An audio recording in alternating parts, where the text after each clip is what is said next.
Bueno, muchachos, bienvenidos a nuestro segundo encuentro de la unidad 3. Esta es como la parte 2 de dicha unidad, comprendiendo que, digamos, la amplitud de las temáticas eh, son, digamos, muy largas. Intentamos en la primera parte del video, en estas 60 minutos anteriores, abordar todos los conceptos sobre el significado de lo público, cómo se relaciona con la contabilidad, analizar ese sistema nacional de contabilidad pública, la historia de cómo fue construida la contabilidad pública en el transcurso de los años y de igual forma reconocer ese entorno institucional, jurídico y operativo donde funciona la contabilidad pública. De igual forma, ustedes al finalizar en los últimos 15 minutos abordamos cómo generar esa descarga del Plan Único de Cuentas actualizado, su última actualización en la versión 2015 cargada en la contabilidad general. Les explicamos los distintos tipos de contabilidades para empresas que están en la bolsa de valores, para empresas que no se encuentran cotizando en bolsa de valores, entre otros. Entonces, esta fase nosotros ya la abordamos. Hoy nos encontramos en una segunda parte que es correspondiente a, vamos a mirar por acá ahora sí, a las normas técnicas relativas a los estados, informes y reportes contables. Entonces nosotros aquí lo que vamos a hablar es un paréntesis teórico de cómo está conformada las normas en los estados, en la contabilidad y en la operatividad de las instituciones públicas. Entonces, nosotros abordaremos ahorita en estos momentos cómo están conformados los estados financieros, después cómo están conformados el plan único de cuentas, activos, pasivos, patrimonios, ingresos, costos, gastos, cuentas de orden, y después abordaremos subcuentas que hacen parte de los activos, pasivos y patrimonios. Los siguientes conceptos los abordaremos en las siguientes tutorías, o sea, en la tutoría número 4, donde abordaremos esto y unos ejercicios prácticos. ¿Listo? Vamos a iniciar ahora sí. Las normas técnicas relativas a los estados, informes y reportes contables establecen los criterios que orientan en la preparación, presentación y revelación de la información contable pública. ¿De acuerdo con qué? Con propósitos, objetivos, características cualitativas, principios y normas técnicas que sustentan el sistema contable público.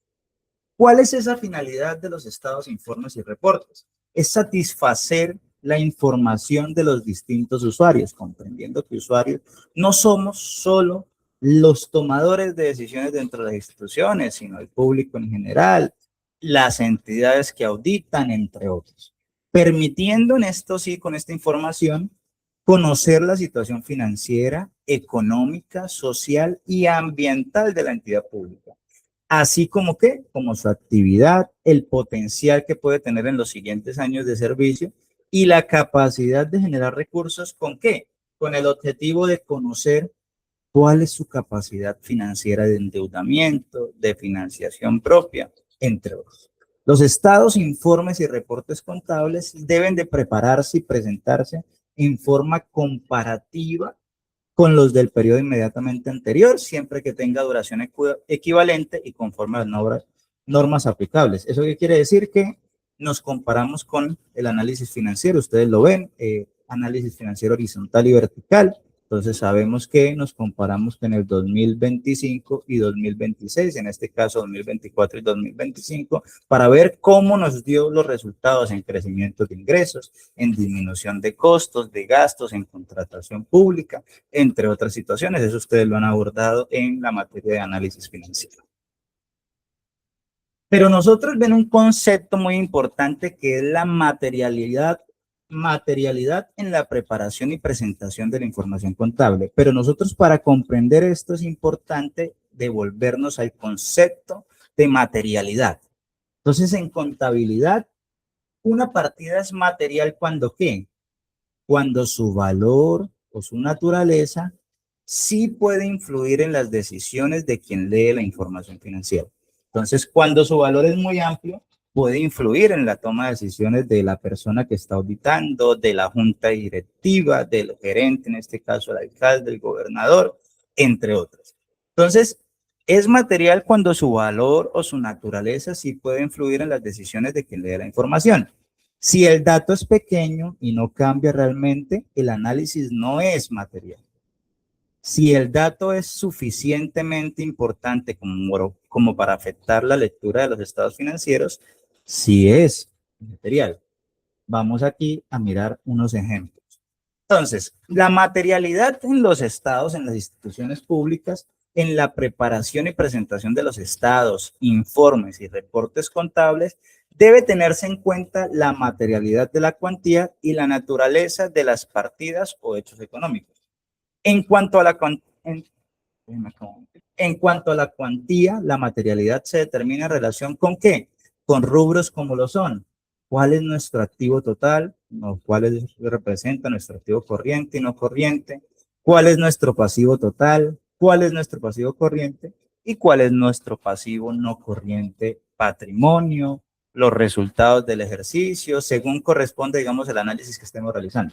Entonces, de manera general, no se considera material las partidas o hechos económicos en lo público que no superen los valores del 5% en relación con el total determinado. O sea, si nuestro análisis es sobre los activos corrientes, entonces nosotros, un activo que representa solo el 2%, un concepto que representa solo el 2% de los activos corrientes, pues no se hace necesario informarle a no ser que presente unos casos particulares. Por ejemplo, que ese activo se dio por una donación de un momento a otro y que genera miles de millones para el fortalecimiento de nuestros activos, o que por una demanda generamos una caja al momento de que la alcaldía, digamos, se dio en la victoria de esa demanda, pues generó una caja con mayor amplitud, entonces, pero que este no representa mayor del 5%. Del caso contrario, que no represente o que represente menos del 5%,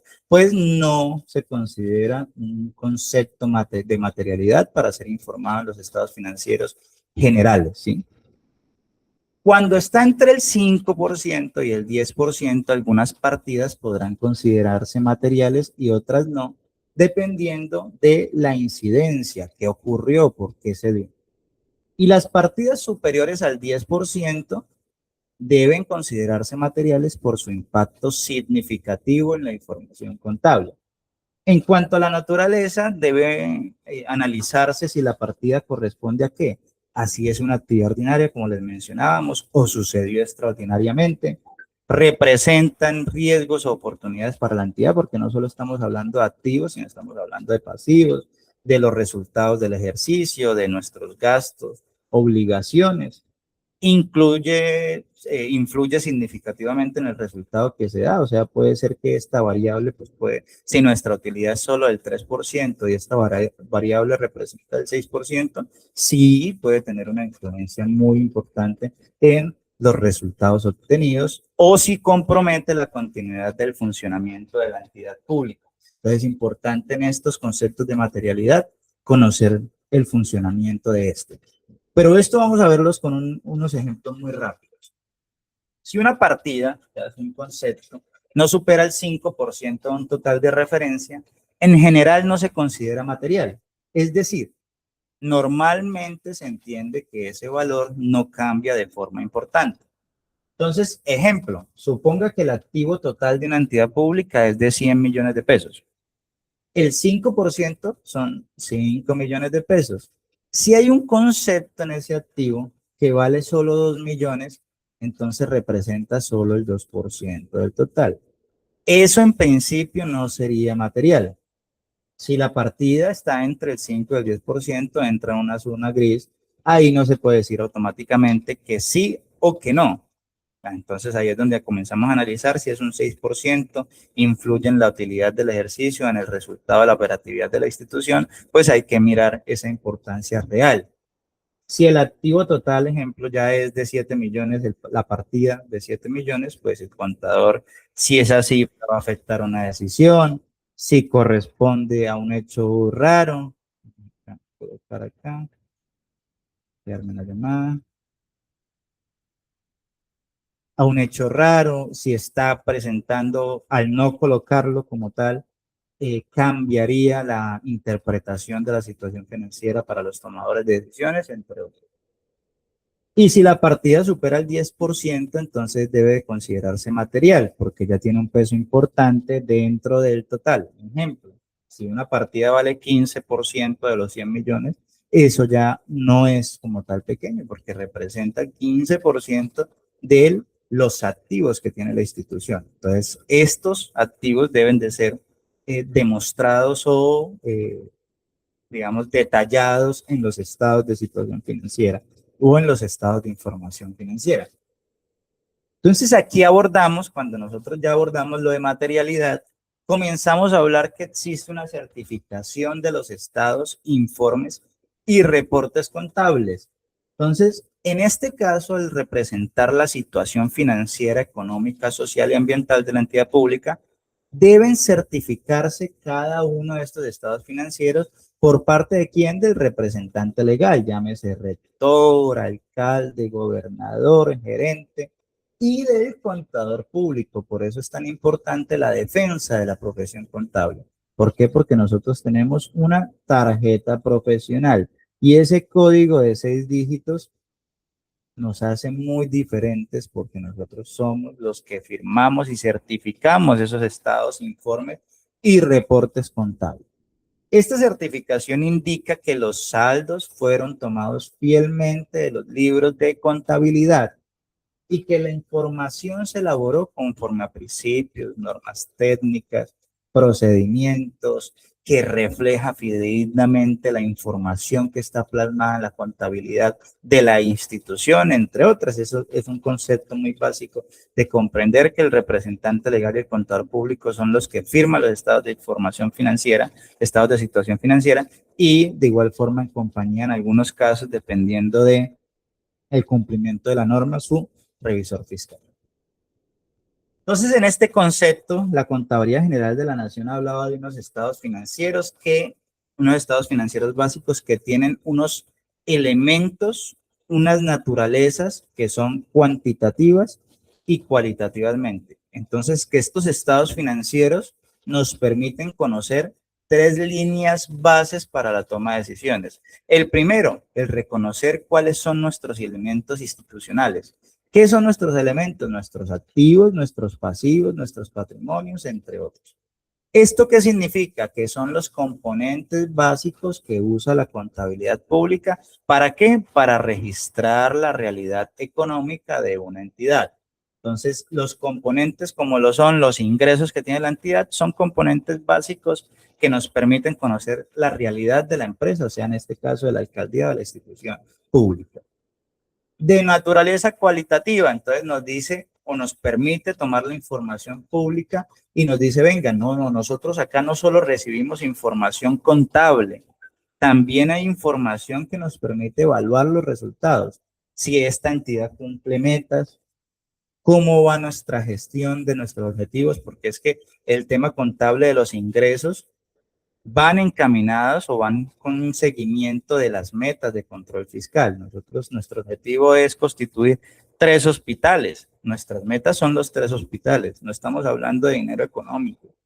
El dinero económico nos permite, o el recurso financiero nos permite, es financiar el cumplimiento de estas metas. Y desde ahí conocer cómo va nuestra gestión, los resultados que hemos logrado, si estamos cumpliendo nuestra función social clave y administrativa de la entidad. Y cuando hablamos de naturaleza cuantitativa, es que nuestros estados financieros no solo es el que conocemos como un balance general, no solo es el que conocemos como estado de resultados, sino que hay un sinfín de estados financieros que nos van a permitir cumplir distintos objetivos. Entonces, en estos casos, por ejemplo, acá en la gráfica nos muestra o nos permite ver qué informes tenemos que son para presentar informes concretos de la entidad. Ejemplo de esto, nosotros deseamos conocer la rentabilidad pública, pues nosotros tenemos un estado de rentabilidad pública. un estado de variación patrimonial. Entonces acá nos está mostrando en la gráfica, para no abordar y detallarlo uno por uno, porque ustedes tienen acceso a la diapositiva, que existe una gran cantidad de estados financieros con distintos objetivos concretos que tiene la entidad. Pero acá vamos a hablar de los estados contables básicos. Entonces, cuando hablamos de nuestros estados contables, presentamos ahí de forma clasificada, resumida, la información financiera de nuestra entidad. Nosotros conocemos desde Contabilidad 1 unos estados contables básicos, que son nuestro estado de situación financiera, bien llamado balance general, que revela la totalidad de nuestros bienes, qué derechos tenemos, nuestras obligaciones, cuál es la situación patrimonial o de compromisos financieros que tiene la entidad. El estado de actividad financiera, económica, social y ambiental, o sea, el estado de resultados que muestra el resultado de la actividad contable y el flujo de recursos generados y consumidos durante el periodo, o sea, del 1 al 31 de diciembre. Eso que, digamos, recuerden el título, estado de actividad financiera, económica, social y ambiental. Estado de cambios en el patrimonio. Entonces, este estado de situación, estado financiero nos permite presentar las variaciones de las cuentas patrimoniales de un periodo a otro. Nosotros vamos a ver en la siguiente tutoría, la 4, unos ejercicios sobre esto. El estado de flujo de efectivo, ustedes también lo han visto desde el semestre 2, que creo que es el tema financiero, que revela el origen y la aplicación del efectivo en un periodo determinado, que es nuestro flujo de caja, cómo se comporta el dinero que ingresa y cómo sale el dinero en nuestra entidad. Y lo que conocemos como la nota de los estados contables, que complementan y explican la información contable. Entonces ustedes saben que el estado de situación financiera son 2 páginas, pero las notas contables son 30, 40 páginas donde nos desglosa en qué compone el efectivo, qué componen los patrimonios, qué componen nuestro inventario, qué hace parte de nuestra propiedad, planta y equipo. Entonces, en estos estados financieros, nosotros mostramos estados contables básicos, nosotros mostramos rápidamente unos estados financieros de balance general. Estos estados de balance general ustedes lo conocen como el estado de situación financiera, bien llamado balance general, que nos permite, como lo mencionábamos antes, la totalidad de nuestros bienes, nuestros derechos, nuestras obligaciones y nuestra situación patrimonial. El estado de actividad financiera, económica, social y ambiental, que es el estado de resultados en el sector privado, que es el resultado de la actividad financiera, económica, social, que digamos es basada bajo el flujo de recursos generados y consumidos, o sea, lo que ingresó y lo que se gastó dentro de la entidad. El estado de cambio en el patrimonio, entonces acá nosotros revelamos de forma detallada las variaciones de las cuentas del patrimonio. Tenemos el estado de flujo de efectivo y la nota de los estados contables básicos. Pero aparecen algunos conceptos en esos estados financieros básicos, que son cuáles estados financieros están contablemente consolidados. Entonces, ¿qué es ese concepto de consolidar los estados financieros?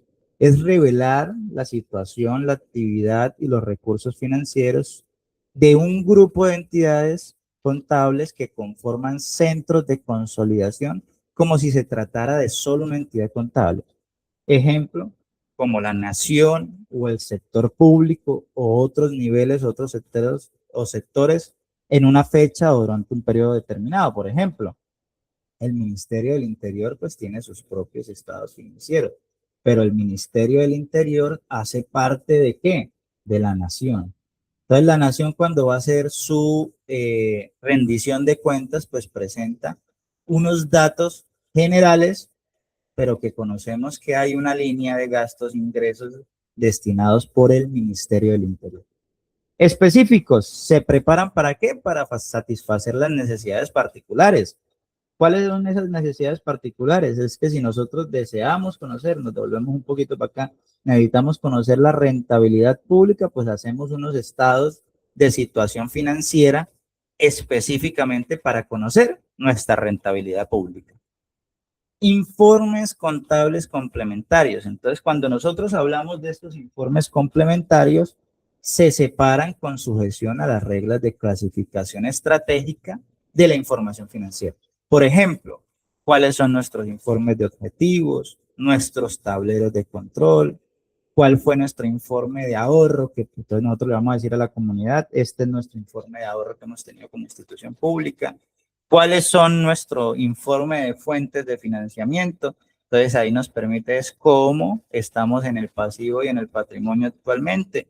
Y desde ahí conocer el porcentaje de financiamiento corresponde a capital propio o endeudamiento público.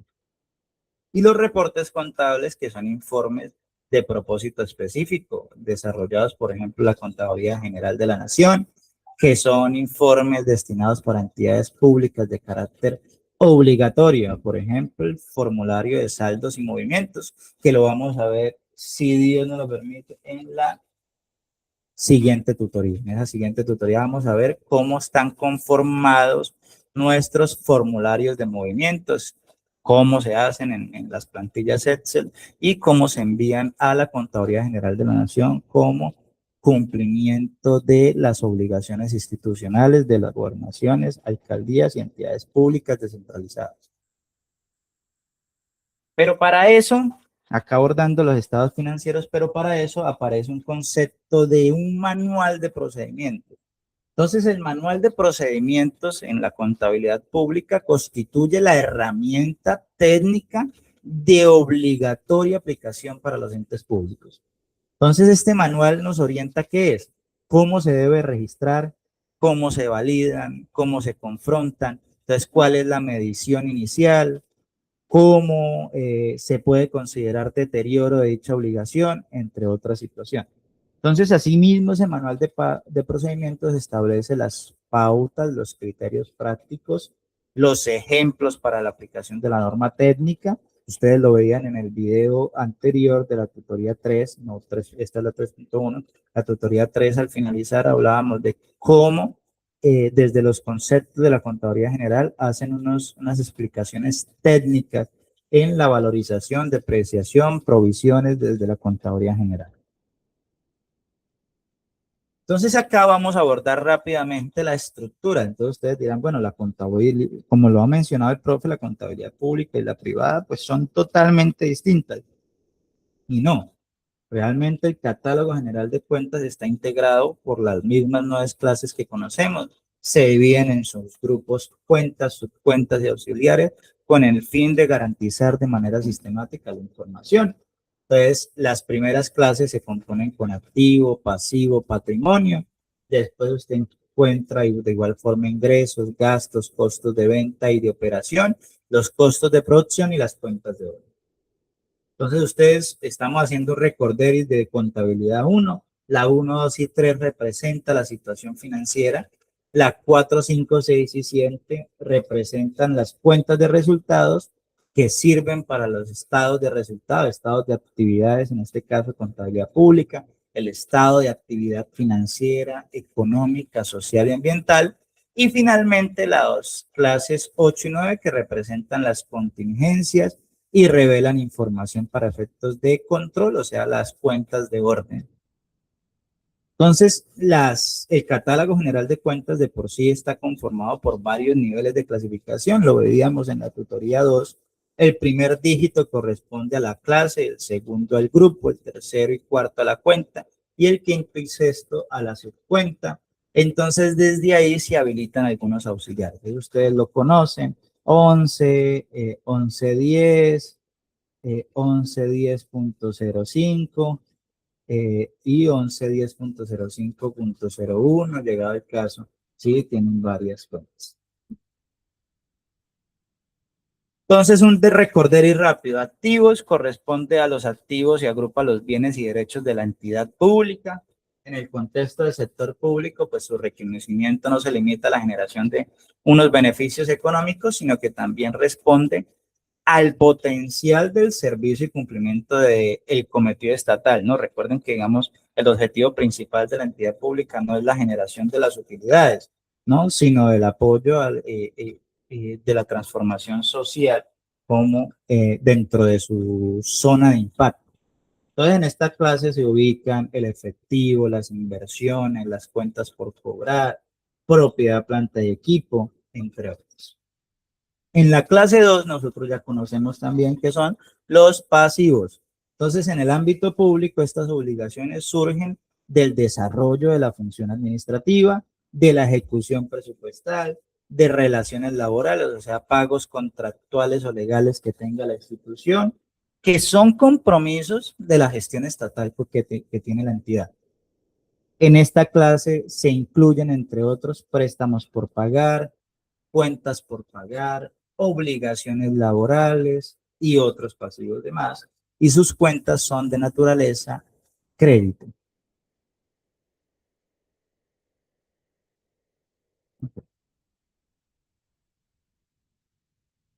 Patrimonio. En la clase 3 corresponde al patrimonio y representa el valor residual de los recursos públicos una vez deducidas las obligaciones de la entidad. Entonces, en el sector público, el patrimonio debe entenderse en función del cumplimiento de los fines esenciales del Estado y de la estructura financiera que tiene la entidad. En esta clase se reconocen las cuentas patrimoniales, sus cuentas deben de ser de naturaleza crédito, eso ustedes lo han visto en contabilidad 1, pero pues sin embargo se plantean los contextos de las entidades públicas. Ingresos, que es la clase número 4, se abordará, digamos, en la siguiente tutoría, pero conviene señalar que desde ahora que esta clase como tal de ingresos refleja los flujos de entrada de recursos que incrementan el patrimonio público de la entidad. Gastos lo veremos en la siguiente tutoría, pero es decir, son las salidas de recursos o reconocimientos que disminuyen el patrimonio en el periodo contable. Los costos son los asociados a la venta de bienes o a la operación del servicio prestado de la entidad pública. Los costos de producción comprenden lo relacionado distintamente con la producción de bienes o la prestación de servicios individualizables. Eso lo vamos a ver con ejemplos en la siguiente tutoría, y de igual forma las cuentas de orden, que ustedes también las conocen. Alguna presentación de estas cuentas de régimen de contabilidad que aplican desde el 2007. Este texto es del 2022, entonces básicamente es el más actualizado de contabilidad pública. Entonces, en este caso, en los activos podemos conseguir que 11 es efectivo, 12 es inversiones e instrumentos derivados, 13 cuentas por pagar, 19 otros activos. En pasivos conseguimos como el número 22, emisión y colocación de títulos de deuda, 23 préstamos por pagar, 26 operaciones con instrumentos derivados. Recuerden que lo que estamos mostrando es como las cuentas principales. No obstante, digamos, existe el plan único de cuentas que en la tutoría anterior, o sea, en el video anterior, de igual forma, en la diapositiva anterior encuentran el link para que puedan acceder al plan único de cuentas completo de contabilidad pública general. Entonces, básicamente tienen acceso gratuito a este documento. Patrimonio. Entonces, el 31, patrimonio de las entidades del gobierno. En ingresos tenemos los ingresos fiscales, las ventas de bienes, las ventas de servicios, transferencia de subvenciones y otros ingresos. En gasto, gastos de administración, transferencias y subvenciones, operaciones interinstitucionales. Estos conceptos los vamos a ver en el camino, y de igual forma que observamos las cuentas principales de costo de venta, de costo de producción, de cuentas de orden deudor y acreedor.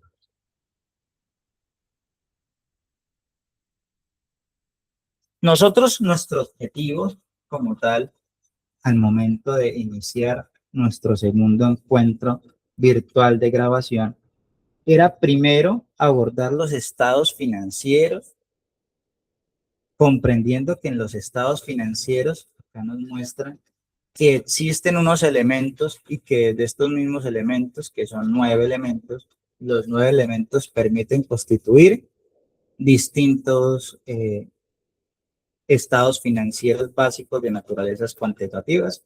para la toma de decisiones. Entonces, de ahí nosotros decidimos abordar cuáles son las principales cuentas que utiliza el régimen de contabilidad pública. Pero entonces nos aparece un concepto que es cuáles son las técnicas de reconocimiento y revelación de estos conceptos o de estos elementos que constituyen los estados financieros o que construyen los estados financieros básicos. Entonces, desde ahí vamos a abordar cuál es el reconocimiento y revelación en este encuentro de nuestros activos, nuestros pasivos y nuestros patrimonios, que son los más largos, y en los siguientes encuentros resolveremos los conceptos de ingresos, costos, gastos, costos de producción y cuentas de orden como el documento soporte que se envía a la Contaduría General.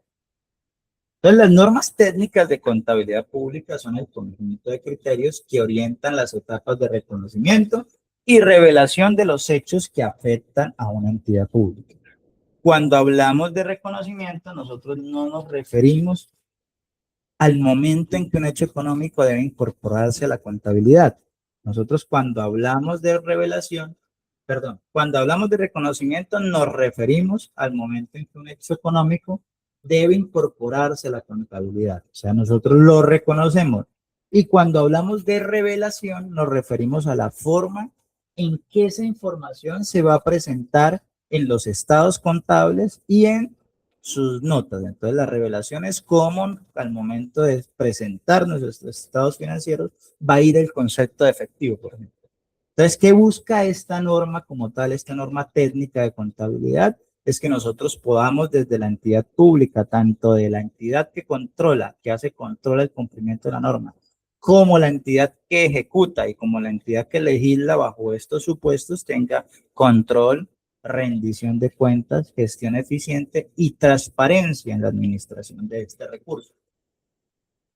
Entonces, los criterios generales de reconocimiento y revelación, de acuerdo con el contenido, en primer lugar, debe existir una asociación clara con los elementos de los estados contables.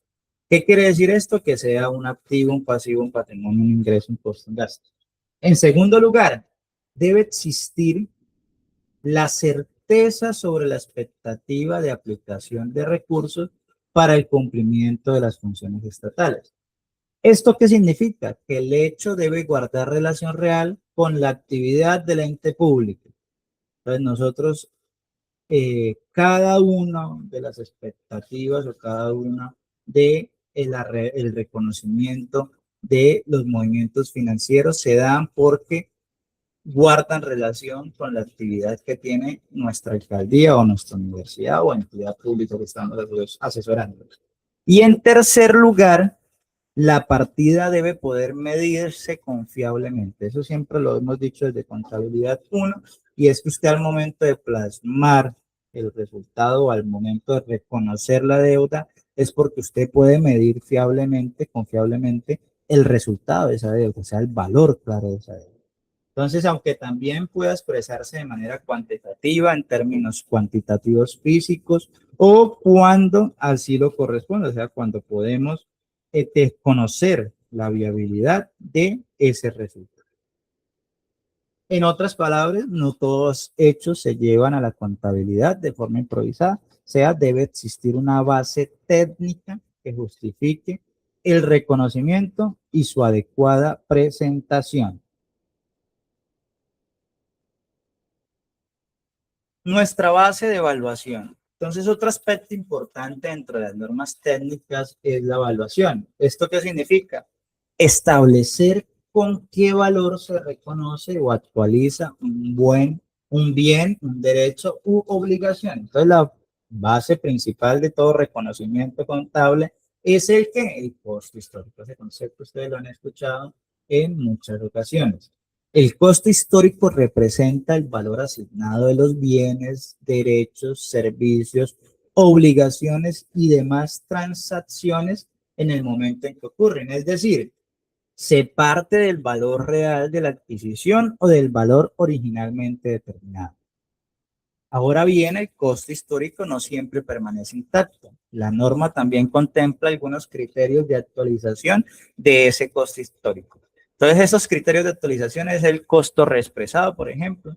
Entonces, cuando el costo histórico es actualizado a valor corriente mediante el reconocimiento de cambios de valor, estos se dan, digamos, ocasionados por la exposición a fenómenos económicos como es el TRM o el VR. Entonces, digamos, si se calculó este valor en promedio con la tasa de crecimiento del VR, pues digamos, el costo debe de ser reexpresado en el transcurso de los tiempos. El valor presente neto es el valor que resulta de descontar la totalidad de los flujos futuros que pueda generar un activo o un pasivo empleado para tal efecto una tasa de descuento. Entonces, el valor presente neto resulta de descontar ese valor, la totalidad de unos flujos futuros que se puedan generar de ese pasivo o de ese activo. Entonces, en todo caso, ejemplo, hay un préstamo a 20 años, pero que conforme a los recursos financieros que está teniendo la entidad, se puede pagar en unos años menores con o reduciendo los gastos de intereses mayores, entonces pues, se tiene que llevar a ese valor presente neto. Los costos de reposición, entonces es el precio que se debe pagar para adquirir un activo similar al que se tiene. Esto hay unos ejemplos que veremos a continuación. El valor razonable es el precio que se paga por un activo o el importe por el que se cancelaría un pasivo en una transacción realizada. Y el valor de la realización, que es el importe en efectivo al equivalente mediante el cual se espera que se convierta un activo es el importe en efectivo o el equivalente mediante el cual se espera que sea convertido un activo o liquidado un pasivo en condiciones normales. Observa el estudiante que aquí, digamos, ya no se trata de registrar, sino hacer con el valor más apropiado según la naturaleza del bien. Y vamos a ver un ejemplo de esto. Entonces, como les mencionábamos en los criterios de actualización del costo histórico, podemos hablar de ese costo reexpresado. Entonces, ¿qué significa esto? El costo histórico actualizado por efectos económicos externos como TRM o EBR. Estamos mirando acá. Entonces, un ejemplo de esto es que hay una entidad pública que compró en el 2023, o sea, hace 3 años, un equipo importado por 20 millones de pesos. Pero ¿qué pasa? Este valor quedó registrado al momento de la compra por ese valor. Pero como el bien está expuesto a variaciones del TRM, al hacer la actualización, el valor equivalente del bien ya no es el mismo. Supongamos que al actualizar ese bien ya vale son 3 millones más, o sea, 23 millones. Entonces, el bien se compró por 20 millones como tal, pero debido a cambios económicos externos, como lo es la tasa de cambio, su costo se actualizó y pasó a reconocerse no a 20 millones, sino a 23, porque es una deuda adquirida y o es un activo adquirido, en este caso activo, y debe de ser reexpresado al valor actual que está en el mercado, o sea, el TRM como tal de los 23 millones. Entonces, de igual forma, tenemos que en este costo histórico también hay unos criterios de actualización. Entonces, un segundo criterio lo manejábamos y lo mencionábamos que era el valor presente neto. Entonces, el valor presente neto hablaba que es el valor actual de los flujos futuros que va a generar un activo o que exigirá un pasivo. Entonces, una entidad pública tiene una cuenta por cobrar que recibirá dentro de 2 años por un valor de 10 millones, o sea, una cuenta por cobrar que en 2 años va a recibir 10 millones. Pero como ese dinero no se recibe hoy, se calcula cuánto vale hoy ese derecho descontándolo a una tasa. Supongamos que al hacer ese cálculo, esos 10 millones futuros equivalen a hoy. Si el día de hoy se llegase a pagar esa cuenta, valdría 8 millones 500. Entonces, aunque dentro de 2 años se recibirían 10 millones, hoy ese derecho no vale exactamente 10 millones, sino 8 millones 500. Un ejemplo rápido en la vida real. Entonces, usted tiene una tarjeta de crédito o saca un préstamo de libre inversión por el valor de 6 millones de pesos. Entonces, esos 6 millones de pesos le dicen que son cuotas de 280.000 por 24, por 30 meses, por ejemplo. Entonces, por 30 meses y le hace el cálculo que en 2 años usted va a terminar pagando cuota a cuota, va a terminar pagando 8 millones de pesos en vez de los 6 que prestó, o sea, 2 millones. Pero si usted paga el día de mañana, o sea, usted hace el préstamo hoy, en 15 días paga, pues usted solo tiene que pagar los 6 millones como tal. Entonces es como el ejemplo del valor presente neto muy rápidamente. Costo de reposición. Entonces, en este costo de reposición es cuánto costaría comprar hoy ese activo similar al que ya se tiene. Entonces, vamos con el ejemplo. Entonces, un hospital compró hace 4 años, en el 2022, una camilla especializada por un valor de 5 millones de pesos. Entonces, hoy, si quiere comprar una camilla igual, entonces una camilla igual o equivalente, tendría que pagar 7 millones 200. Entonces, aunque la camilla costó originalmente 5 millones, reponerla hoy cuesta 7 millones 200, o sea, quiere decir 2 millones 200. Entonces, ese valor actual de reemplazo es el costo de reposición como tal, el costo de reposición. Cuando hablamos del valor razonable, es el valor por el cual se podría vender un activo o pagar un pasivo en una transacción normal del mercado. Entonces, ejemplo, una entidad pública que posee un vehículo oficial, entonces en libros puede aparecer con cierto valor, 10, 15, 20 millones.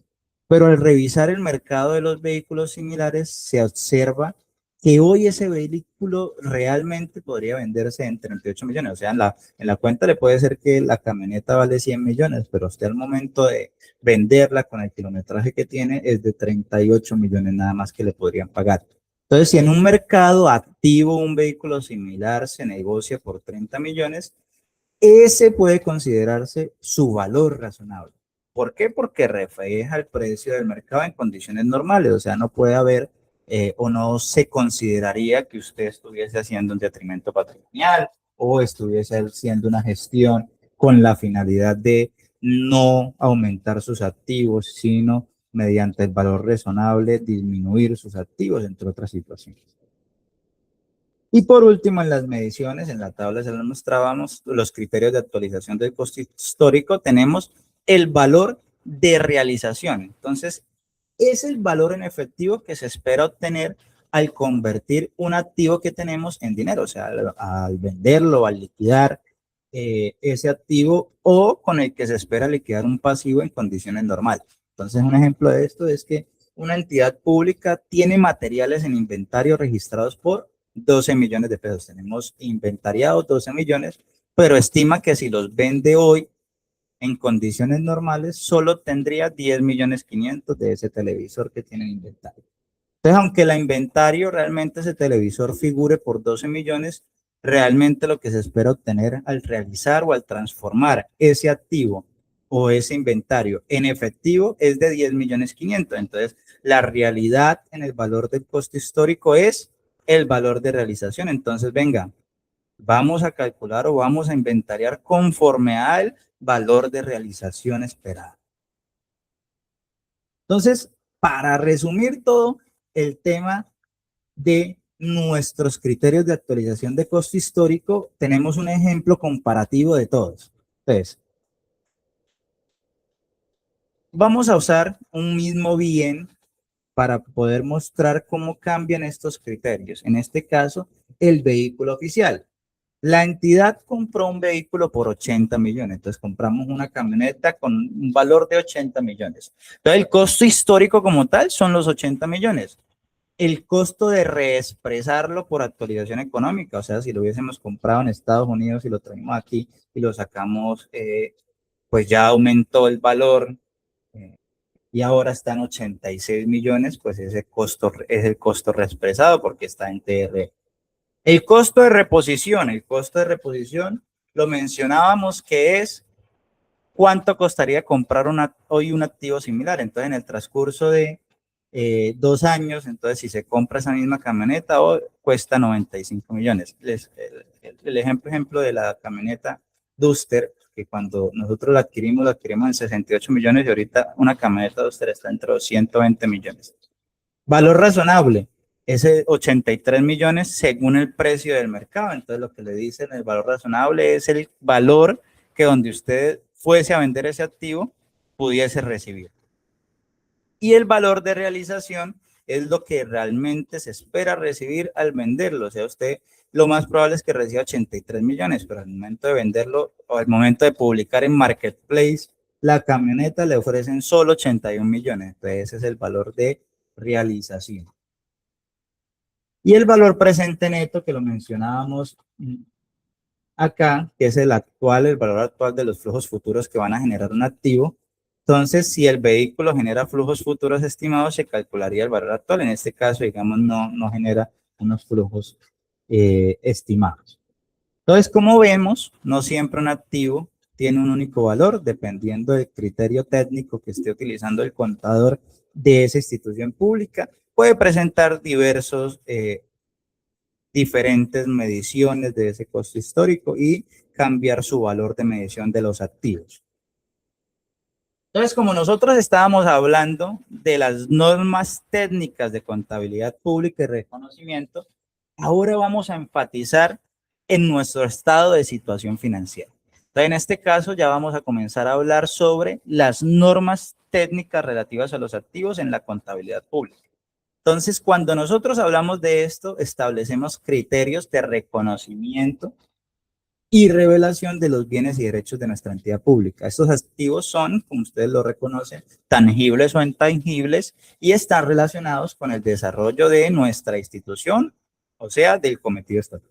Desde el punto de vista económico, los activos surgen como consecuencia de nuestras operaciones que generaban beneficios o potencial del servicio para una entidad pública. Entonces, dentro de esta categoría existen varias clases de activos, entonces vamos a intentar estudiar algunos de manera ordenada.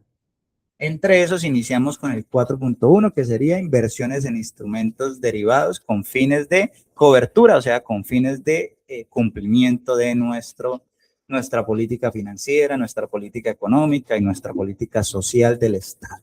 Entonces, estas inversiones, ¿cómo se reconocen? Se reconocen inicialmente por su costo histórico.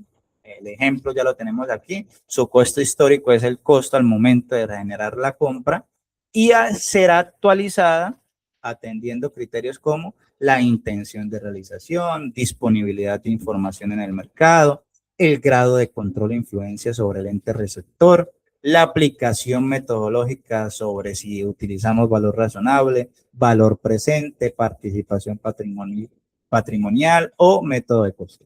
Entonces, un ejemplo de estos para abordar las inversiones y los instrumentos es si una gobernación invierte temporalmente 300 millones en títulos emitidos por una entidad financiera pública, o sea, por una institución financiera, Banco de la República, mientras ejecuta recursos de un proyecto. Entonces, esa inversión se reconoce inicialmente por su costo histórico, o sea, los 300 millones, pero luego puede actualizarse según ese valor de mercado o una metodología aplicable que se presente. Rentas por cobrar. Entonces, las rentas por cobrar son aún más sencillas de este activo en la entidad pública. Entonces, las rentas por cobrar están constituidas por derechos tributarios dependientes del recaudo. Es decir, estos son valores que la entidad pública tiene derecho a cobrar por conceptos de ¿qué? Impuestos, tasas y contribuciones, que hablábamos desde el tutorial. Entonces, estas rentas deben reconocerse con base a ¿qué? A nuestras declaraciones tributarias, las liquidaciones oficiales en firme y los demás actos administrativos que generen obligaciones a cargo de nuestros contribuyentes. Entonces, no se trata del ingreso simplemente esperado, sino de un derecho sustentado jurídicamente. ¿Pero por qué colocaste esto, profe? ¿Por qué? Porque este es el concepto muy importante. Un derecho sustentado jurídicamente. Entonces, un ejemplo de esto. Entonces, nosotros liquidamos 120 millones en el año en ese municipio pequeño por concepto de impuesto predial. Pero al cierre del año nos hemos recaudado 35 millones. Entonces, este valor pendiente se lleva como un activo porque es una renta por cobrar. ¿Pero por qué se considera renta por cobrar? Porque es un derecho sustentado y reconocido jurídicamente que es una obligación que adquiere cada uno de los contribuyentes por el impuesto predial. Entonces, ¿qué es? De obligatorio cumplimiento, obligatorio pago. Cuando hablamos de deudores, los deudores comprenden los derechos de cobros originados en el desarrollo de las actividades financieras. ¿Qué se incluyen aquí? Por ejemplo, valores derivados de venta de bienes o servicios, intereses, sanciones, multas y otros derechos de cobro. Estos derechos deben reconocerse por su importe original, siempre que exista certeza razonable sobre el derecho del cobro. Debe reconocerse por su importe original. Entonces, aquí un ejemplo es las matrículas de las maestrías. Entonces, en la Universidad de Pamplona, pues tiene dos personas que aún no han pagado su matrícula financiera. Entonces, ahí aparece como un deudor dicha persona. Sin embargo, si existiese que esa persona fuese incobar la posibilidad de recuperar ese cobro, o sea, que exista una incobrabilidad de la persona, pues debe constituirse como una provisión. O sea, si esa persona hoy es declarado embargado, por decir así, o no tiene la capacidad de pago, entonces lo más probable es que no tenga la capacidad para sanear esa deuda de la matrícula. Entonces la universidad debe de generar una provisión. Entonces la provisión de esos deudores busca reflejar todo el riesgo de pérdida por antigüedad de la cartera. Entonces ustedes ya ven que en algunos estados financieros, cuando les informan las cuentas por cobrar, aparecen de 1 a 30 días, de, de 30 a 60 y de 60 en adelante, mayores a 60. ¿Sí? Entonces, cuando existe esa capacidad o esa posibilidad de la antigüedad de la cartera en el incumplimiento del pago, existen dos métodos para estimarla. El método individual, basado en el análisis particular de cada deudor, entonces no es lo mismo Julanito que André, entonces no somos lo mismo, entonces puede existir la posibilidad que Andrés sí pague, o que a pesar de que tenga 60 o más, pues él ha venido haciendo pagos. Lo que pasa es que la deuda era tan amplia que aún no se reduce en su totalidad, o un método general o alternativo basado en porcentajes aplicados al conjunto de deuda. Entonces, en instituciones dicen que el 10% de estas deudas adquiridas pues deben de ser provisionadas en un lapso de tiempo. Entonces, un ejemplo de esto rápido. Un hospital presta servicios de salud, lo que le pasa actualmente a los hospitales, en 80 millones a Nueva PS. Al cierre, Nueva PS no ha pagado, solo ha pagado 50 millones, o sea, nos adeuda todavía el hospital 30 millones pendientes de cobro. Ese saldo se reconoce como deudores hasta la fecha. Si llegado al caso existe riesgo de no recuperación, debe constituirse una provisión. Entonces, de esos 30 millones, la entidad estima, tiene un porcentaje estimado del 10%, o sea, 10%, sí, del 20%, son de difícil recaudo. Entonces, ese 20%, como son difícil recaudo, deberá reconocer la provisión por ese valor, porque llegado el caso no se cobran fechas estipuladas, entre otras situaciones, pues puede ser que ese recaudo no se dé. Entonces, por eso se hace una provisión porcentualmente. Entonces, en este caso, los hospitales pues, utilizan un método general de porcentaje de provisión. Inventarios. Los inventarios corresponden a bienes tangibles o intangibles adquiridos o producidos por la entidad pública con la finalidad de ¿qué? De comercializarlos, transformarlos, consumirlos en productos productivos o suministrarlos a la comunidad. Entonces, ¿estos cómo se reconocen? Se reconocen por el costo histórico y se llevan mediante el sistema de inventario permanente. Ustedes lo vieron en Contado 1 y Contado 2. Para su valorización pueden emplearse métodos como ¿qué? Primeras en entrar, primeras en salir, el costo promedio u otros métodos de valor técnico conforme a el inventario en el cual debamos hacer el sistema de inventario permanente. En este caso, por ejemplo, las universidades, a pesar de que prestan el servicio de la educación, por ejemplo, la Universidad de Pamplona tiene el Gestasoft, que es un diseño de un software. Entonces, este software se comercializa para distintas universidades. Hay más de 7 universidades que hacen uso del mismo software institucional que tiene la universidad y pues nosotros prestamos el servicio de u otros métodos. Un punto importante es que no todo bien público constituye inventario. Por ejemplo, no hace parte de inventario los bienes destinados a qué, a infraestructura pública o al servicio de la comunidad, cuando corresponda a otra categoría contable. Ahorita vamos a mirar por qué nos dicen inventario a servicio de la comunidad. También debe reconocerse provisiones cuando existan contingencias. ¿Por qué? Por merma, deterioro u obsolencia. Entonces, ejemplo de esto, la Secretaría de Educación del municipio compró 1.000 kits escolares por valor de 40 millones en la totalidad para distribuirlo a los estudiantes del municipio. Mientras los kits permanecen almacenados y disponibles para ser entregados, deben de reconocerse como inventarios y obviamente se le da salida cuando se entreguen los kits escolares.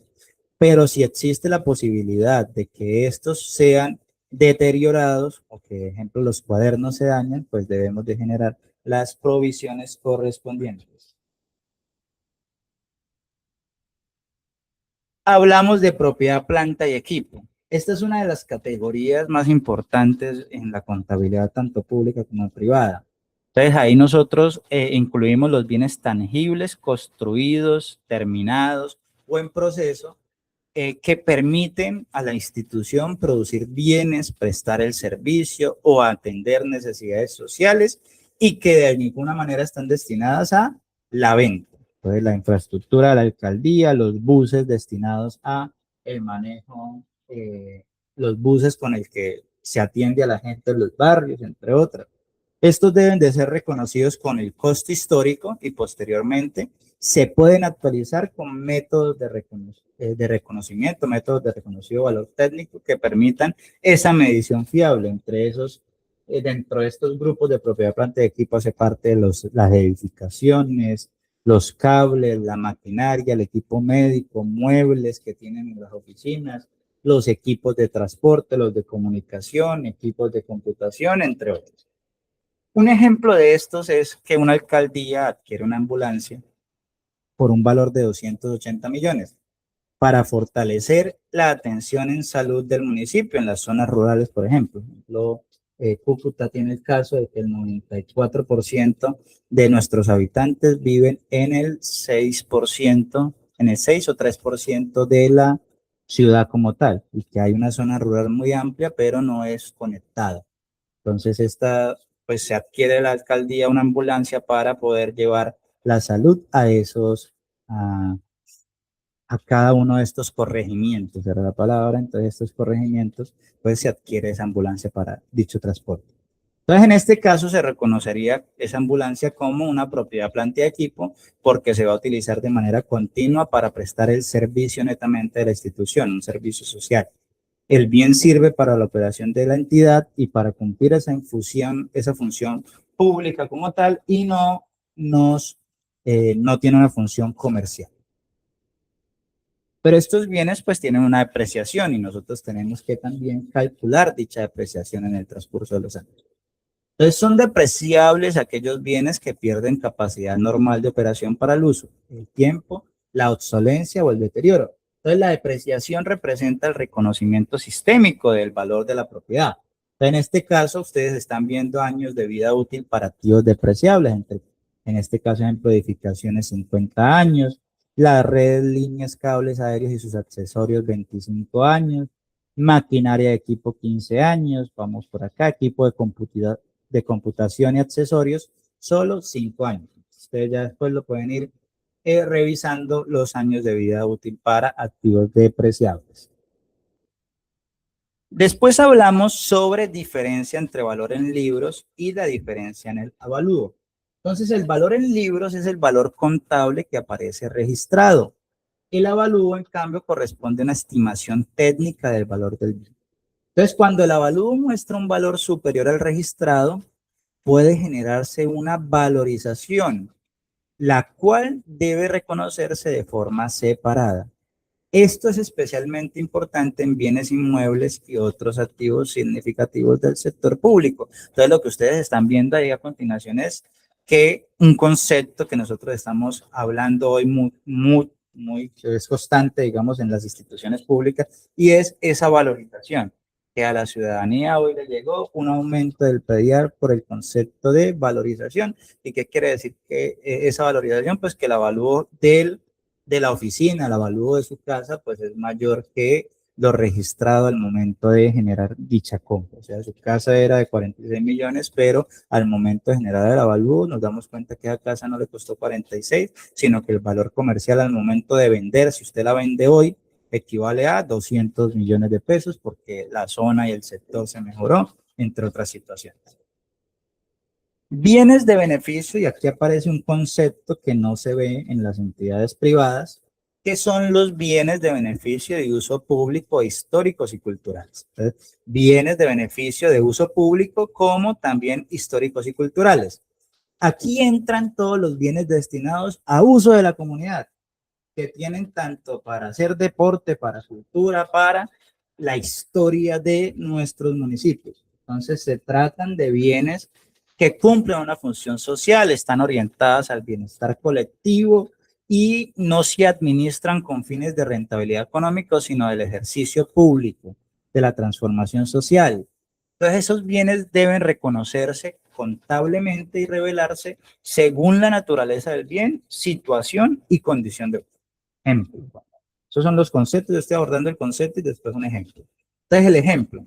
El municipio construye un parque recreativo público. Entonces, dijo el alcalde, vamos a hacer un parque. Hicimos el parque de la urbanización por un valor de 900 millones de pesos. Ese parque no se va a reconocer como un inventario, porque no es un bien para la venta, sino se va a reconocer en el concepto de activos como bien de beneficio y uso público, porque ese va a estar destinado al servicio de toda la comunidad. Lo mismo pasa cuando la gobernación tiene una casa de la cultura, una casa de museo patrimonial. Entonces, por su valor técnico, la clasifica como un bien histórico y cultural. Entonces, tiene el concepto de bienes históricos y culturales de la institución. Entonces, estos bienes como tal tienen una función social y colectiva. Entonces, realmente no pudiésemos medirlo por utilidad económica, sino por el beneficio de la comunidad. Y eso es algo importante dentro de las diferencias que ustedes vieron en el anterior video entre la contabilidad pública y la contabilidad privada, que en la contabilidad pública se debe de medir también cuál es el beneficio de servicio y prestación del servicio a la comunidad. Vienen recursos naturales y de ambiente. Entonces, aquí también hacen parte los activos públicos que están destinados a recursos naturales y ambientales. Aquí se incluyen, por ejemplo, los bienes tangibles e intangibles que hacen parte de la naturaleza. Por ejemplo, los árboles del malecón, entre otras situaciones. Entonces, vamos a mostrar unos ejemplos de esto. Aquí se clasifican como los renovables, que son susceptibles de restablecimiento, o los no renovables, que no pueden reproducirse o reemplazarse fácilmente y se agotan en la medida en que se va explotando dicho bien natural o recurso ambiental.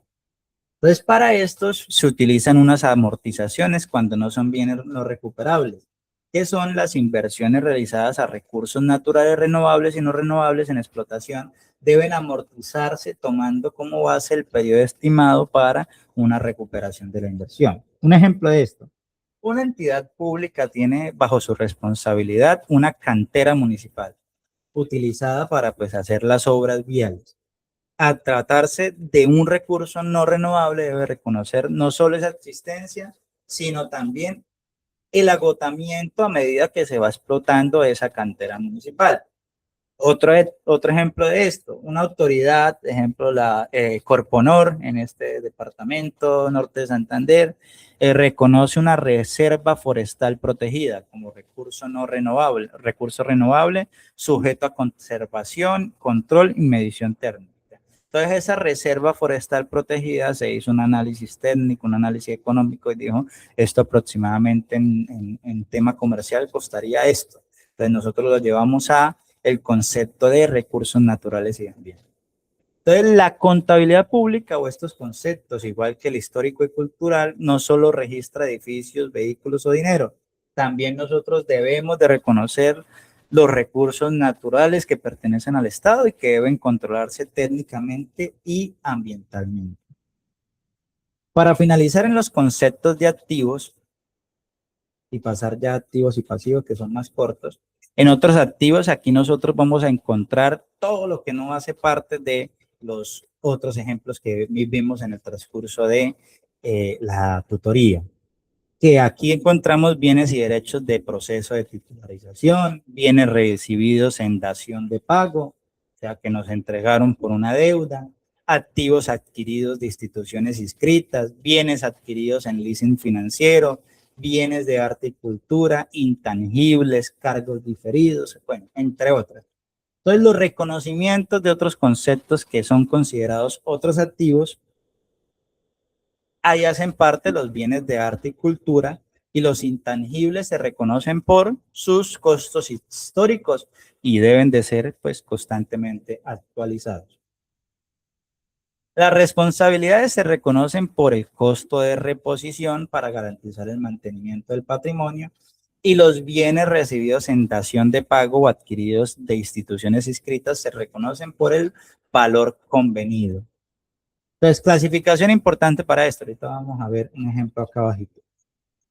Para reconocimiento y revelación, los otros activos se pueden clasificar según qué, según su naturaleza, según su condición, según su modalidad de adquisición, según su función pública. Entonces, una entidad pública adquiere una licencia de software por 60 millones para administrar su sistema contable. Ese recurso no es inventario ni propiedad, planta y equipo, sino un intangible. Y por tanto, se clasifica esa licencia de software como otros activos. ¿Por qué? Porque no puede considerarse inventario y no lo estamos tomando como propiedad, planta y equipo.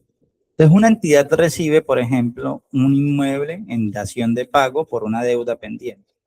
Entonces, este también puede reconocerse como otros activos dependiendo de su naturaleza. Ojo que ejemplo, acá estamos colocando que la licencia de software se va para administrar el sistema contable como otro activo, pero también se pudiese considerar si existe la posibilidad dentro de una propiedad, planta y equipo conforme a su funcionalidad. Pero entonces, para poder explicar con tantas variables otros activos, intentamos como generar una amortización dentro de esto. Entonces, por ejemplo, este punto, digamos, ya lo vamos a hacer en bloques porque tienen varios conceptos, entre esos cargos diferidos. Entonces, cuando hay el concepto de cargos diferidos, se amortizan durante los periodos en los cuales se espera recibir los beneficios de los costos y cargos incurridos. Los impuestos diferidos se amortizan durante los periodos. La corrección monetaria diferida se amortiza en la misma proporción que se asignen los costos que la causaron. Obras y mejoras en propiedad ajena se amortiza durante el tiempo de duración del contrato que ampara el uso de la propiedad. La inversión social diferida se amortiza durante los periodos en los cuales se espera recibir o percibir los beneficios. Los bienes entregados a terceros se amortizan durante el periodo que corresponda a la explotación de ese bien entregado. Los intangibles adquiridos o desarrollados se amortizan durante un lapso que se espera recuperar la inversión, obtener beneficios por explotación o durante la vigencia del amparo legal o contractual. Un ejemplo de estos para cerrar el tema de activos. La entidad adquiere un software por 48 millones con una vida útil estimada de 4 años este software. Cada año deberemos reconocer una amortización de 12 millones distribuyendo gradualmente el valor del activo durante el tiempo que presta el servicio, o sea, distribuyendo los 4 años esa amortización del software adquirido. Mejora en propiedad ajena. Entonces, una entidad pública realiza adecuaciones por 20 millones en un inmueble que nosotros tenemos arrendados para, digamos, para ejecutar nuestra labor. Aquí en la ciudad de Cúcuta, la alcaldía alquila el edificio del Hotel Tonchalá porque no tienen la capacidad en infraestructura para ejercer todas sus funciones dentro de un mismo edificio. Entonces coloca la Secretaría de Educación, por ejemplo, en el Hotel Tonchalá. Se hicieron unas adecuaciones por ese bien que está arrendado por los 5 años. Como esas mejoras, digamos, no van a ser reembolsadas, debemos amortizarlas durante las vigencias del contrato, porque posiblemente si no vamos a renovar en los siguientes años esa propiedad ajena, pues ya debemos de haber amortizado esos 20 millones. Entonces, ¿por qué es importante en otros activos la amortización? Es porque nos permite distribuir el valor del activo en el tiempo a medida que la entidad recibe el beneficio o el servicio de ese recurso. Entonces, vámonos para pasivos. Cuando ingresamos a las normas técnicas relativas a los pasivos, están orientadas estas a definir criterios que nos permitan ese reconocimiento y revelación de los hechos relacionados con qué, como el concepto desde contabilidad uno, usted sabe que los hechos relacionados con obligaciones ciertas o estimadas, contraídas por el ente público en este caso, y derivadas del desarrollo de su función administrativa. Estas obligaciones pueden originarse en la ley, en los negocios jurídicos o en otros actos o hechos que las generaron. Desde el punto de vista económico, surgen como consecuencia de operaciones que nos permiten un incremento de los activos o la generación para cubrir unos costos y unos gastos estimados. Entonces, cuando hablamos de pasivos, las obligaciones ciertas, a diferencia de lo que nosotros hablamos como estimadas, se caracterizan porque su determinación se obtiene de forma objetiva, exacta, tanto en lo relacionado con el plazo, o sea, el tiempo para cancelarlos, como la cuantía del valor. Esa es la diferencia, digamos, de las estimadas con las obligaciones ciertas, cuando hablamos de obligaciones ciertas. Cuando nosotros hablamos de pasivos, aparece un concepto muy importante en la contabilidad pública, que son operaciones de crédito público y financiación en la banca central. Entonces, en ese concepto podemos operar que las operaciones de crédito público son mecanismos mediante los cuales ese ente obtiene recursos, bienes o servicios con obligación de pago. Incluyen entre estos conceptos empréstitos, emisión y colocación de bonos o títulos de deuda pública, créditos de proveedores. Entonces, cuando se pactan, como lo mencionábamos en los activos, cuando se pactan con moneda extranjera, debemos reconocerlos con la TRM de la fecha de la transacción y actualizarlo periódicamente. O sea, puede ser que hoy en la compra estaba 2.800 el dólar, pero en 2 meses ya ese valor del TRM fue modificado, ya puede costar 2.600 o costar 4.000. Entonces se solicita, digamos, que ese pasivo sea generado, sea actualizado constantemente. Vamos a hacer un ejemplo, pero antes de abordar ese ejemplo es importante que ¿qué? Que nosotros tengamos el concepto del ejemplo que vamos a realizar. Entonces, por acá les coloqué en la parte de abajo qué significa un empréstito. Entonces, es un mecanismo de financiación a medio o largo plazo utilizado por gobiernos, entidades públicas o grandes empresas para captar fondos del público. ¿En qué consiste? Consiste en dividir una gran deuda en pequeños títulos valores, o sea, bonos, obligaciones o letras, que los inversores compran recibiendo a cambio intereses fijos y la devolución del capital pactado. Entonces, ¿qué quiere decir? Es que si necesitamos recaudar 1.000 millones de pesos para un proyecto, entonces lo que se hace es un mecanismo de financiación, o sea, una letra de cambio, un bonos, entonces repartimos 1.000 bonos de 1 millón de pesos cada bono, y entonces comienza A, B, C a generar esa compra con unos intereses de pago y que en unos 5 años los intereses más el aporte de capital será devuelto.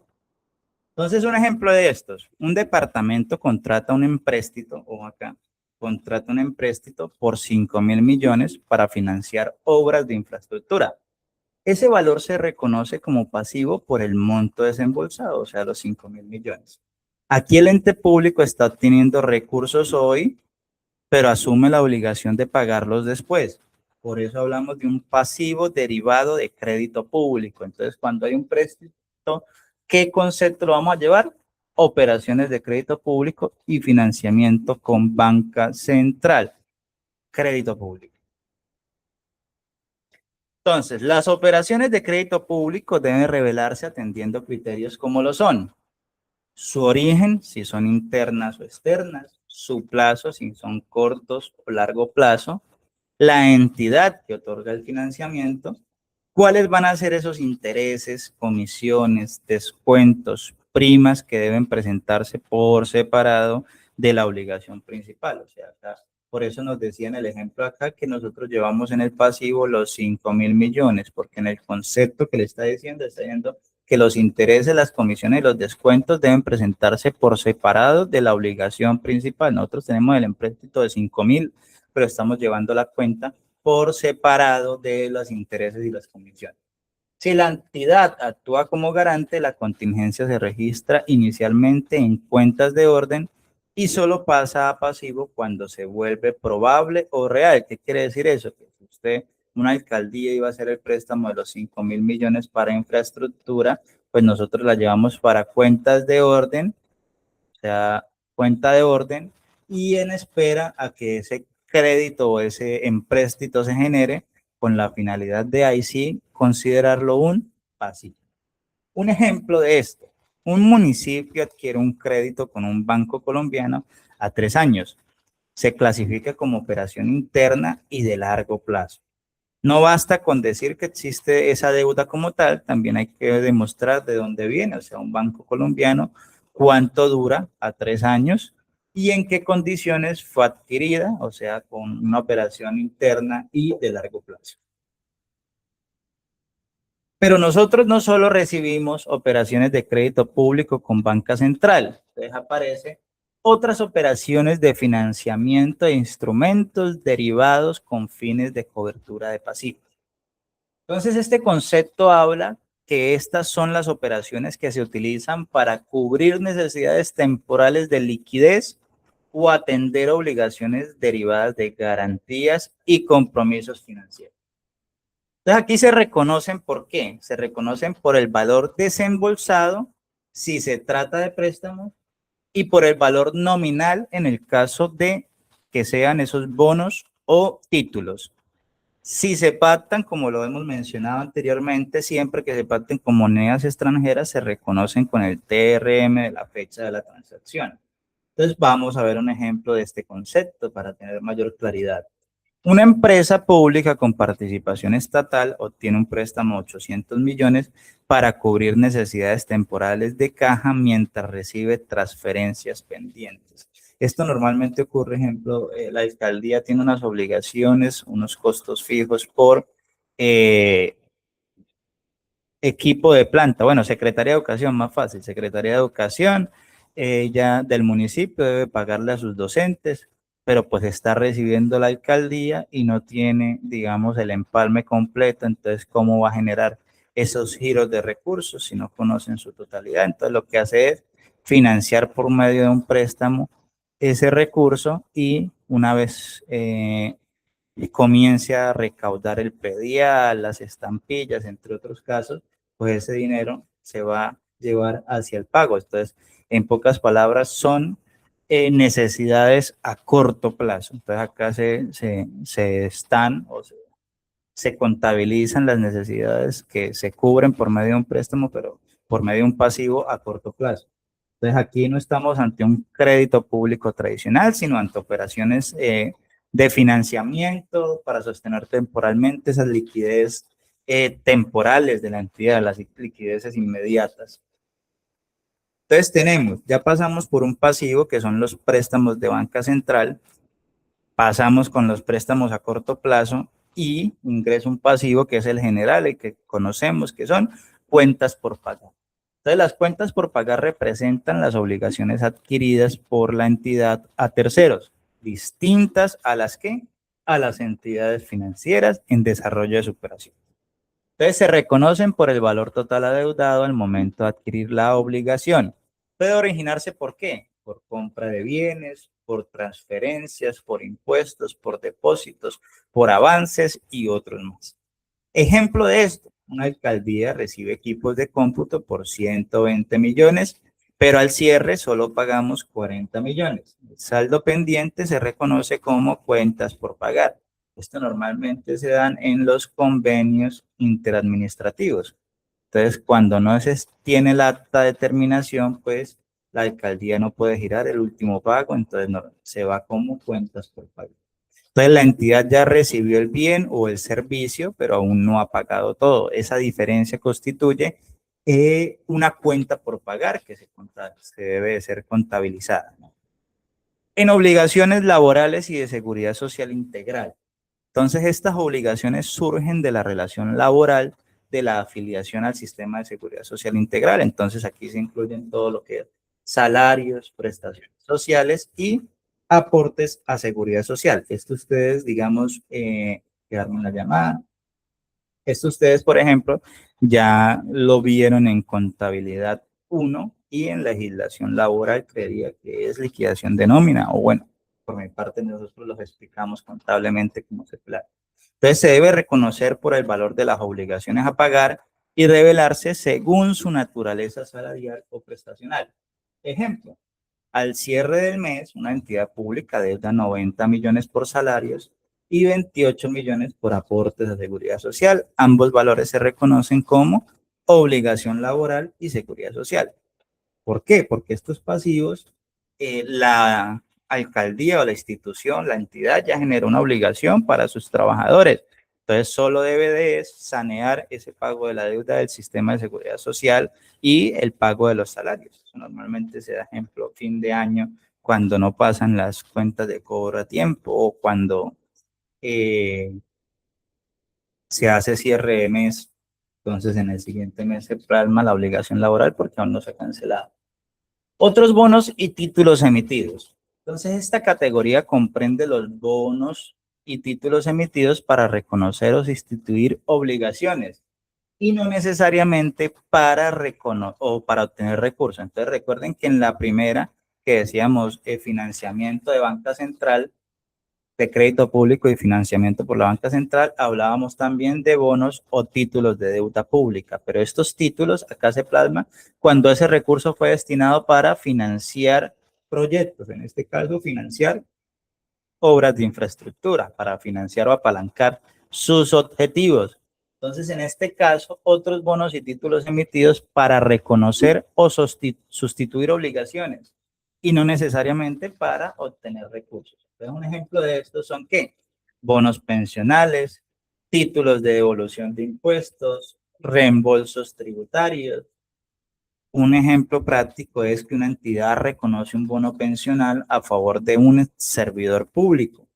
Este título representa una obligación y deberá ser reflejado como un pasivo en el concepto de otros bonos y títulos emitidos. Aquí el bono no se está emitiendo para captar dinero, nosotros no estamos captando dinero porque en sí es un bono pensional, sino para nosotros contabilizar y llevar la obligación que ya se ha formalizado para el cumplimiento de dicho servidor público, ¿no? Aparece un concepto que no es muy constante, pero que en lo público sí se ve en varias ocasiones, que son los pasivos estimados. Entonces, los pasivos estimados son esas obligaciones ciertas en su origen, pero cuyo valor exacto depende de un hecho histórico. Entonces, son obligaciones ciertas en su origen, pero cuyo valor pues depende de un hecho futuro. Entonces, se reconoce con una estimación técnica confiable según las normas internacionales y se constituyen como provisión. Cuando la situación se materializa, se reclasifican como pasivo real o se extingue si desaparece la causa que los originó. Un ejemplo de esto: una entidad que tiene una demanda actualmente laboral y estima que donde esa demanda la perdamos, tenemos que pagar 200 millones. Entonces, mientras no existe una sentencia definitiva, pues se reconoce ese valor como un pasivo estimado. Ya una vez salga la sentencia, pues se puede dar esa desaparición desde el pasivo estimado o se reclasifican en un pasivo real, o sea, una cuenta por pagar. La obligación todavía no está completamente definida, entonces en su cuantía final puede ser que sea más, puede ser que sea menos, pero ya existe suficiente evidencia para reconocer como provisión dicha obligación, o sea que probablemente exista una gran posibilidad de que se pierda la demanda, entonces que tendremos que financiarla. Los otros pasivos corresponden a obligaciones relacionadas con ¿qué? Con actuación por cuentas de terceros, recaudos que podrían convertirse en ingresos, garantías asumidas por la entidad, reclasificaciones derivadas de la depuración de saltos. Entonces, estos conceptos que hacen parte de los otros pasivos se deben reconocer por el valor recibido y revelarse según la titularidad de los recursos. Entonces, la probabilidad de convertirse en ingresos y la calidad del garante. Un ejemplo de esto en otros pasivos. Una entidad que recauda temporalmente recursos que pertenecen a un tercero y debe administrarlos mientras los transfiere. Entonces, mientras no se entregue, se reconocen como otros pasivos. Entonces, la entidad como tal pues recauda temporalmente ese recurso, pero no es suyo en sentido pleno, por eso no lo puede reconocer como un ingreso inmediato, sino como un pasivo. El caso más sencillo sería las estampillas, por ejemplo. Las estampillas, al momento de usted solicitar un certificado en la Universidad de Pamplona, ya a usted le hacen generar unos pagos de unas estampillas. Entonces, bueno, en el caso de la universidad no, porque se paga directamente con la gobernación, pero en algunas instituciones la recauda la alcaldía y la alcaldía debe de girar mensualmente en unos tiempos estipulados, que son los primeros días del mes, esa consignación a la gobernación de Norte de Santander. Entonces, realmente se contabiliza como un concepto de otros pasivos porque es un dinero que usted tiene, pero que deberá ser transferido a la entidad que pues, controla ese recurso como tal. Estos son los conceptos principales que nosotros vemos en pasivos. Y aquí vamos a abordar seguidamente a patrimonio. Patrimonio. Entonces, las normas técnicas relativas al patrimonio. Esta es un poquito más corta. Son algunos conceptos muy parecidos al patrimonio en contabilidad privada, en una contabilidad pública de empresas privadas, que están orientadas a definir los criterios para reconocer y revelar los recursos de constitución, del desarrollo de los entes públicos, como otros factores que están incidiendo en si crece o disminuye el patrimonio. Entonces, en el patrimonio público se comprende el valor de los recursos representados en qué? En bienes y derechos, deducidas las obligaciones necesarias para cumplir los fines estipulados de la ley, o sea, activo menos pasivo, entonces es igual a patrimonio. Entonces, eso es lo mismo lo que nos dice el párrafo. Los recursos básicos del patrimonio están conformados por los aportes iniciales, lo que nosotros conocemos como aportes iniciales de los socios, sus incrementos directos, así como la capitalización originadas en disposiciones legales o instancias competentes. Entonces, en este caso, el reconocimiento del patrimonio público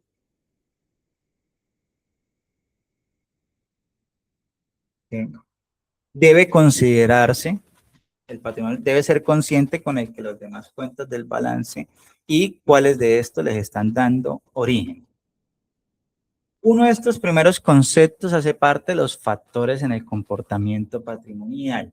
Entonces, este comportamiento del patrimonio se refleja en diferentes modalidades de superávit, las cuales permiten o nos permiten identificar el origen de los incrementos que tiene el patrimonio y cómo éste impacta directamente en la estructura financiera de la entidad. Nosotros tenemos conceptos como el superávit pagado, el superávit operacional, superávit por valuación, superávit donado y patrimonio incorporado. Entonces, cuando las variaciones patrimoniales generan resultados negativos, estas se constituyen no en superávit, sino en déficit. ¿Sí? Entonces, el concepto superávit y déficit. Superávit cuando es positivo, déficit cuando es negativo. Entonces, vamos a abordar un poquito cada uno de estos conceptos. Cuando hablamos de superávit pagado, corresponde al valor recibido por encima del valor nominal en la colocación de acciones, cuotas o partes de interés social. Ejemplo, una empresa, alcaldía, emite acciones con valor nominal de 100,000, pero los inversionistas la adquieren por 120,000 pesos. Entonces, los 20,000 adicionales constituyen el superávit pagado. Aquí no aumenta el patrimonio solo porque estamos emitiendo unas acciones, sino por recibir un valor superior al nominal. Bueno, entonces en este caso, por ejemplo, no aplica con la alcaldía, porque la alcaldía es netamente pública, por ejemplo, con una entidad descentralizada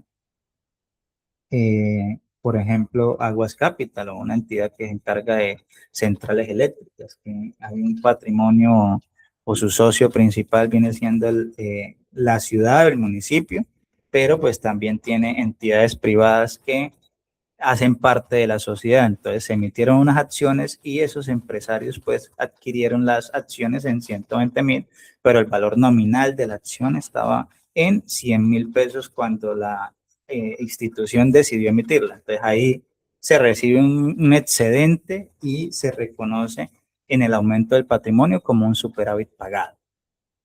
Superávit operacional surge de resultados de la operación de la entidad durante el periodo contable. Eso quiere decir que son los resultados, aquí se lleva en superávit operacional los resultados del ejercicio, resultados de periodos anteriores, las reservas, los dividendos, o sea, aquí hace parte el estado de resultados y también pues los últimos años anteriores con el porcentaje de reservas, si la entidad genera una reserva del 10%, entre otros.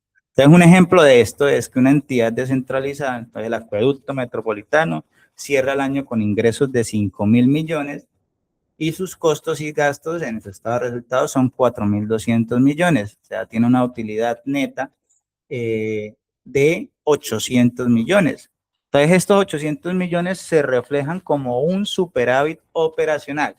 Entonces, ese resultado positivo deja la operación de la entidad y genera excedentes en dicha actividad. Entonces, tenemos el superávit pagado cuando se emiten unas acciones y se venden más que el valor nominal, y tenemos el superávit operacional, que es cuando el estado de resultados o cuando el resultado del ejercicio es superior. Superávit por valuación. Entonces, en este concepto se origina cuando activos, pasivos o patrimonios son analizados mediante valoración técnica. Entonces, estos activos se reconocen en su valorización, en su participación, y se genera una revalorización del patrimonio. Entonces, un edificio, por ejemplo, de propiedad de una entidad pública, estaba registrada por 2.000 millones, pero cuando se generó el avalúo de esa propiedad, la infraestructura, el evaluador dice que esto no vale 2.000 millones, sino 2.600 millones. Entonces, el incremento de esos 600 millones, pues se lleva en el concepto de superávit por valuación, porque él dijo, hay una revalorización del patrimonio, porque este edificio no vale 2.000, sino al momento de venderlo, nosotros podemos adquirir o recuperar más de 2.600 millones. Entonces, aquí el patrimonio aumenta no porque haya entrado dinero nuevo, sino porque técnicamente se reconoce que ese bien, esa infraestructura, pues aumenta su valor, más de lo que teníamos en nuestros libros, ¿no? Aparece un cuarto concepto que es el superávit donado. Entonces, el superávit donado comprende bienes, dineros o derechos recibidos por terceros sin contraprestación económica y con vocación de permanencia de la entidad. Entonces, si la donación se destina al funcionamiento, puede reconocerse como ingreso. Si fortalece el patrimonio, se reconoce como superávit donado. Entonces, un ejemplo de esto. Una universidad pública recibe una donación a un laboratorio equipado por 300 millones de pesos. Como el bien fortalece la capacidad institucional, ojo con este concepto, fortalece la capacidad institucional y no corresponde a un ingreso operacional corriente, puede reconocerse como un superávit donado. Esto se da, por ejemplo, cuando nosotros llevamos universidad en distancia a algunos municipios. Entonces, las alcaldías, por ejemplo, hacen la donación de unos terrenos para la institución, para que nosotros coloquemos la infraestructura correspondiente y podamos dar educación desde esos municipios. Entonces, esa infraestructura que fue donada se reconoce como un superávit donado. Entonces, la clave aquí es que la entidad recibe algo de valor sin entregar una contraprestación. Entonces, esta donación como tal fortalece la estructura patrimonial de la institución universitaria. Y tenemos así un último concepto que es el patrimonio incorporado. Entonces, el patrimonio incorporado surge cuando la entidad reconoce formalmente bienes, derechos o intangibles que antes no estaban registrados. Puede originarse en legalización, medición, valoración, asunción de activos o pasivos, reconocimiento de intangibles formados. Un ejemplo de esto es para que lo tengamos más claro. El municipio, o sea, la alcaldía, identificó y legalizó un lote que venía siendo usado como bien público, pero que no estaba registrado contablemente. Entonces, al incorporarlo formalmente a la contabilidad, se genera un patrimonio incorporado. Ahorita nos está pasando con una institución, ahorita estamos asesorando a unas juntas en su tema de actualización y hay con unas alcaldías que están destinando un recurso para digamos, mejorar los parques de las urbanizaciones. No obstante, estos parques en las escrituras salían a nombre de unas empresas privadas. ¿Por qué? Porque comprendamos que las constructoras, pues, para contribuir a la sociedad y para contribuir a las instituciones públicas, pues dejan unas zonas verdes. Esas zonas deberían de ser públicas. No obstante, por papeleos, digamos, en estos parques habían quedado todavía a nombre de las empresas. Las empresas pues firmaron un acta y entregaron esa documentación y entregaron ese parque ya formalmente a la alcaldía. No estaba en la contabilidad del municipio, por ende hay un patrimonio incorporado. Entonces el patrimonio no aumenta porque entró un recurso nuevo, sino porque la entidad formalizó algo que nosotros legalmente, digamos, reconocía que ya existía, pero que no lo teníamos contablemente. O sea, decíamos, esto es de nosotros, pero no lo habíamos contabilizado. Pero no todo es superávit, ¿sí?